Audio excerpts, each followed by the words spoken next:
it's Shana Meyerson with YOGAthletica in Los Angeles, California. Here today for those of you who are beginners who want to start yoga and don't know where to begin.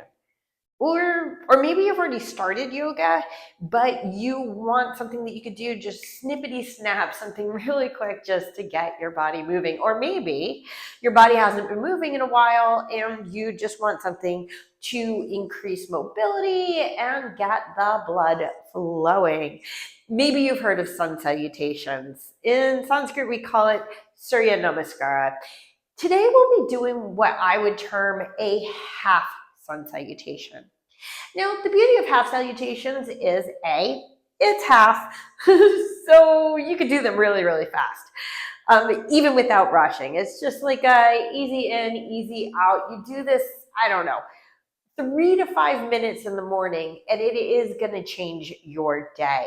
But also, the thing about the half salutations is we're going to take the upper body, really the extremity, the arm work out of it, so that if you have maybe you have some sort of injury, like a shoulder injury, biceps, elbow, wrist, hand, that precludes you from doing things that maybe you would normally do in the gym, like weightlifting or body weight workouts like push-ups. And if you're not familiar with sun salutations, there is a significant arm element in it. So we're going to take out the arm element and work on just basic mobility, opening for the spine, the hamstrings, and moving that body. So let's start. You start by standing with your feet together. Now in yoga, when we say feet together, it really means basically second and third toes are facing forward with the big toes touching. So you'll see my heels are a little bit apart.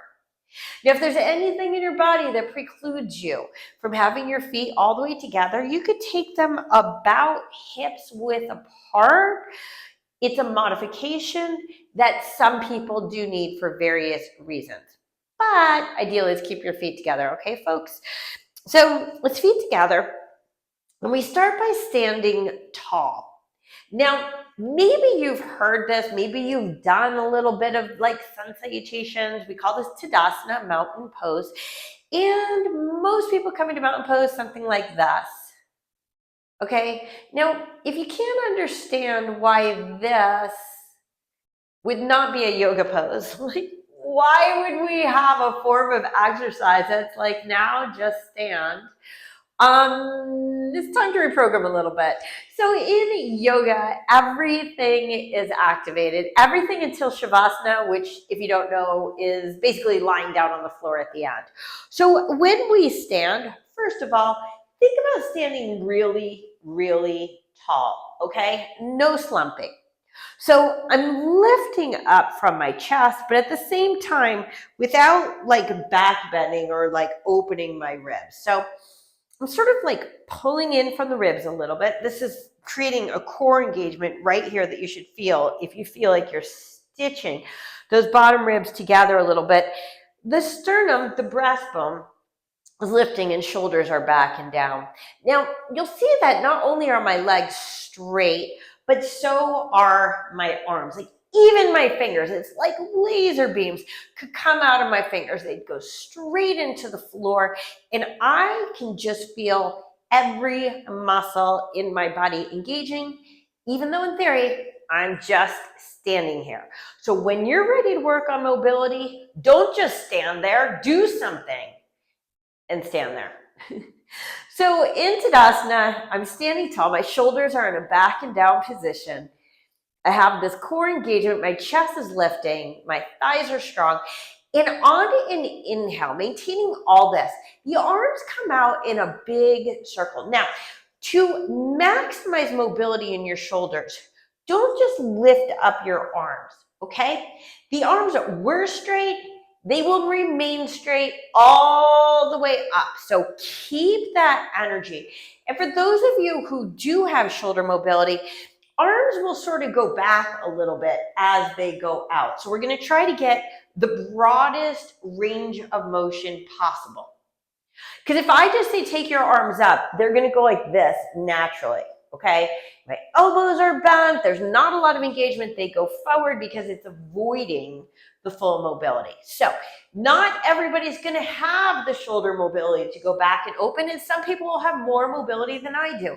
It doesn't matter what mobility you have, but because we're using this for the purposes of increasing mobility, really, really emphasize the biggest, baddest circle you can make. So arms are straight and strong. You see how my palms are facing open and even a little out, called external rotation if you want to go into that granular detail. So on an inhale, as my arms go out and up, the tendency is going to be to back bend. Try not to do that. Keep the ribs in, arms go out and up, and we look up. You see my arms stay tall. My arms stay straight the whole time, and I look up and see if I can touch my palms with straight arms. Here's the thing. A lot of people can't touch their palms with straight arms. So if you have to choose between palms touching or arms straight, pick arms straight. Okay, so when I'm going up, I'm really hugging in from my triceps, from my outer arm, rather than from my elbow. So the arms stay straight, and even if I wind up somewhere like this, that is better than like this. Why? Because the arms are straight. Imagine you have like a strap around your arms that is pulling it in, and you're activating, sort of pressing out against that rubber band action that would be pulling you in. I know that's sort of like a weird concept, but if you actually put a strap on there, you'll understand. Okay, so as my arms go up, again, the tendency is going to be for them to be way forward. Mobility means pull them back, okay? You're going to try to get them more or less vertical without an extensive back bend. Okay, so again, I start standing tall, palms are open, shoulders are down, sternum lifting, core engaging, legs are ignited. I keep my arms strong. On an inhale, I look up, I do what I can to touch my palms with straight arms, and then on an exhale, arms come back out to the sides. Now you see I create a bit of a back bend. How long can you maintain that back bend? So I basically like stick out my butt, and you see right here, my spine is in what's called extension, whether it's long or back bend. Now, you go as low as you can with this back bend. For some people, this is as low as you'll be able to go. For me, like, I can go lower. It doesn't matter. You're going to go as low as you can with that back bend. And then when you get to your edge, drop your head and drop your arms, okay? Like you're going to kiss your shins. Notice my legs are straight. Once again, if you have to choose between touching the floor or keeping straight legs, choose straight legs. So when it comes to mobility and flexibility, the alignment is key. And we always just go to our own edge. It doesn't matter if you're going down and you're feeling stuck, and so you come down to here. That is your personal equivalent of me going down to here. I just happen to stretch a lot, and so I could go far, but I'm going to be feeling and getting the same benefit as you are, as long as you go to your edge. Now, for those of you who can get your hands to the floor, the hands will end up so the fingers are basically in alignment with the toes, whether you're on your fingertips or whether you're flat on your palms. Okay? So you come in, you sort of round your spine here. It's called spinal flexion. So we're rounding the spine as sort of a counter action to what's before, which is an extended spine, and what's going to come now, which is extended spine again. So I go from a round spine and halfway up, basically, take your hands to your shins. You can technically do this with your hands on the floor, but most people lack that flexibility. So we'll just say hands on shins. Shoulders are in the back and down position, and you see how that creates that little arch again. It feels like you're pulling up from your hamstrings and your tailbone. Okay, so let me show you the opposite, which is what most people accidentally do, which is they drop their tailbone around their spine. Okay? I'm not exaggerating. This is a fairly minor flexion. I mean, this would be a big flexion. But lift your chest, lift your tailbone, and pull your shoulders back and down towards your hips. Okay? So this is called Ardha Uttanasana. It literally means half of that forward bend we just did, which is Uttanasana. We're going to go back into that. So all we do now is reverse what we did. So we go down as low as we can, like we're going to kiss our shins. And then we reverse coming up. Now, the way that I suggest doing that is first come to your fingertips or your shins so your back is in the extended position. Take your arms out to the sides because that also helps you to create that back bend. Notice my palm position is palms flat. Now, as I lift up, you see how I'm back bending to come up? My arms will turn palms up. I look up, try to touch my palms with arms straight. And then on an exhale, my hands come down the middle, back to my heart. Okay? So what I did, and I'm going to go through it like straight though, it's just sort of explaining it. And by the way, if you want to learn full sun salutations, I have videos that explain that too. Just look up Shana Meyerson sun salutations. I'll also link it in the cards.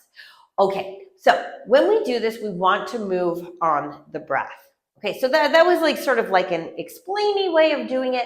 Now, let's say you just woke up, you want to do a tiny bit of exercise, get your blood flowing, get on with your day. This is how it goes. Go ahead and bookmark this moment. So if you want help again, just come here and you could do just this part. We'll go ahead and do 3 of them. You could do as many as you want. I recommend no fewer than 3.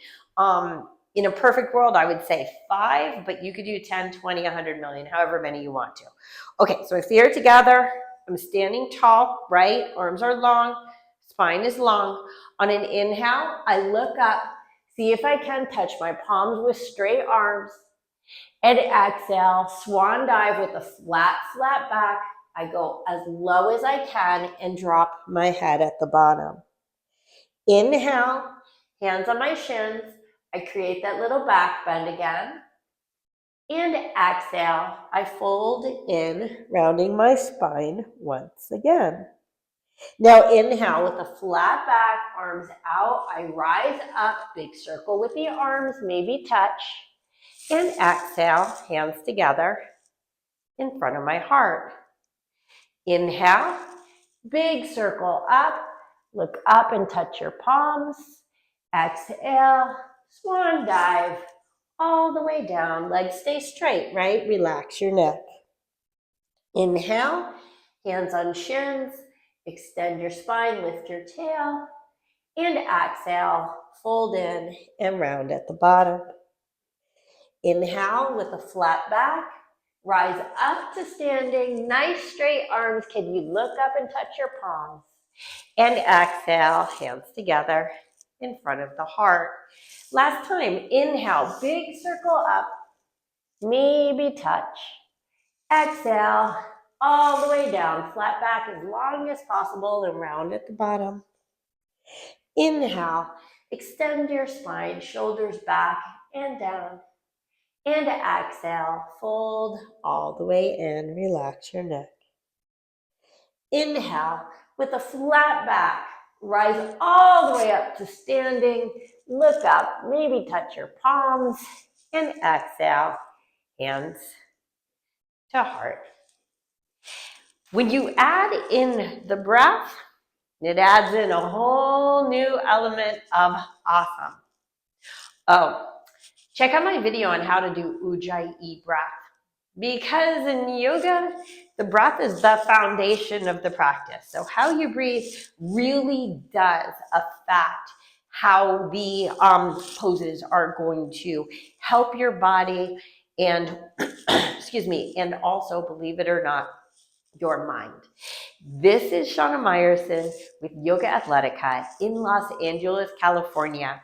Have questions? Ask them in the comments below. I also have 2 Vimeo channels of full-length classes that will take you from like the beginnerest to the most advanced classes on earth today. Details in the description below. I hope to see you there. Namaste. Have a great day.